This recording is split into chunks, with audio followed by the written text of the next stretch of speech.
अगर हेड्स आया तो मुंबई, टेल्स आया तो दिल्ली। अगर फेसबुक नोटिफिकेशन हुआ तो मुंबई, व्हाट्सएप नोटिफिकेशन हुआ तो दिल्ली।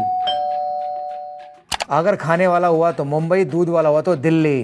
क्या आप भी इस उलझन में हो कि आज का फाइनल कौन जीतेगा? क्या करें, बस कुछ और घंटे, बहुत जल्द ही पता चल जाएगा किसके सर चढ़ेगा ये खिताबे रेगिस्तान का ताज। तो दोस्तों, आज है द जजमेंट डे। आईपीएल 2020 के फाइनल का मुकाबला खेला जाएगा मुंबई इंडियंस और दिल्ली कैपिटल्स के बीच दुबई में, जहां मुंबई के लिए फाइनल खेलना आम बात है। दिल्ली के मन में तो लड्डू फूट रहे होंगे।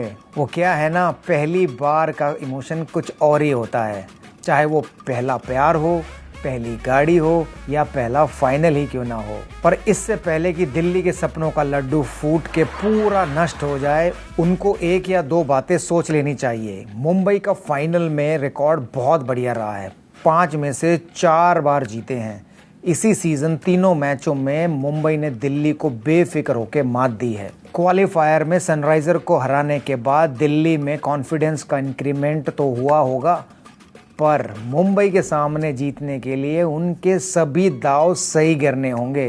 पहले तो अगर टॉस जीते तो बैटिंग ले, क्योंकि मुंबई की बैटिंग पहले आई तो उनकी स्टारकास्ट बम्पर ओपनिंग देगी और वापस 200 प्लस चेज करने की नौबत आ सकती है। तो अय्यर प्रार्थना कर रहे होंगे कि टॉस का सिक्का उनके पक्ष में गिरे, ताकि स्पेशल एजेंट स्टोइनिस और धवन वापस एक तूफानी शुरुआत दे सके। मुंबई के एक्सप्रेस बॉलर्स बोल्ट और बुमराह वैसे तो बैट्समैनों को डरा के रखते हैं, पर उनको भी शिखर के फॉर्म की होगी फिक्र। शिखर का फॉर्म पिंजरे में कैद पंछी की तरह है और सनराइजर्स के मैच के सामने वो पिंजरा वापस खुल गया था। सोचो, इस सीजन में 4 डक बनाए हैं, फिर भी रनों की लिस्ट में नंबर 2 पर हैं ये गब्बर। ओपनिंग का प्रॉब्लम तो सॉल्व होते हुए दिख रहा है, पर मिडिल ऑर्डर में अभी भी गाड़ी फंसी हुई है। वो तो हिटमायर ने आखिरी वक्त पर आकर सनराइजर्स के सामने बचा लिया, वरना अय्यर की टेस्ट इनिंग्स भारी पड़ जाती।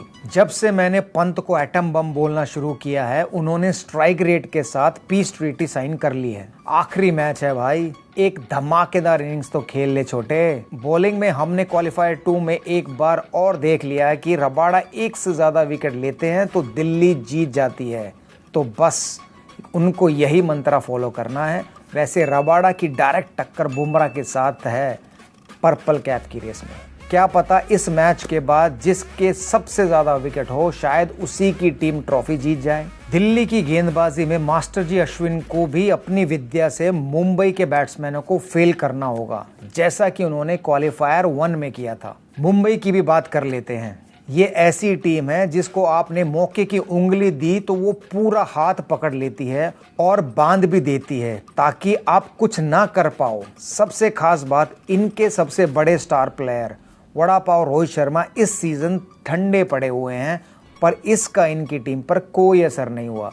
अभी भी हाफ टिकट निकालने वाले देसी प्रोडक्ट ईशान किशन को देखकर कौन कहेगा कि लीग में सबसे ज्यादा छक्के इन्होंने मारे हैं। सूर्य कुमार यादव का ऐसा रुतबा है कि भले ही इंडिया ना खेले, पर इंडिया की सबसे बड़ी फ्रेंचाइजी के सबसे इम्पोर्टेंट नंबर 3 पोजीशन संभालते हैं। और जब भी अपोजिशन को लगे कि बस अब हो गया, तब तो असली अटैक चालू होता है, जब मुन्ना भाई पोलार्ड और सर्किट कुंफू पांड्या बॉलर्स को तोड़ने आते हैं। तो इस लय भारी बैटिंग को काबू में रखना किसी बच्चे को चॉकलेट से दूर रखने जितना ही जटिल कार्य है। बोल्ट और बुमराह के बारे में मैं पहले भी चर्चा कर चुका हूं। ये सारे खिलाड़ियों ने मुंबई की टीम को विश्वात्मा बना के रखा हुआ है। दिल्ली को अगर इनको हराना है तो धर्मपाजी के जज्बे और सन्नी देओल के 2.5 किलो के हाथ की ताकत लगेगी। पेपर पर मुंबई 100% स्ट्रॉन्ग है।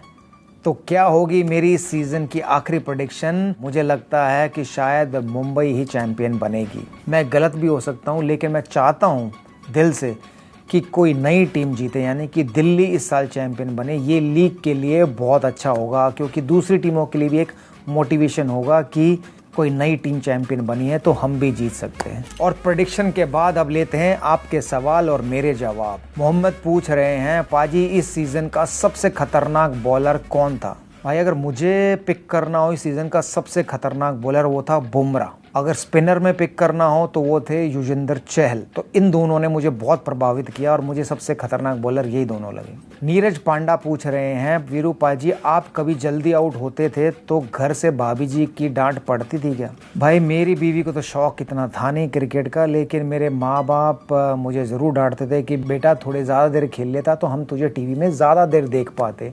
तो उनसे डांट ज़रूर पड़ी है, बीवी से कभी नहीं। गजब सवाल होते हैं आपके। कभी कभी मैं भी सोचता हूँ ऐसा कभी पहले क्यों नहीं सोचा।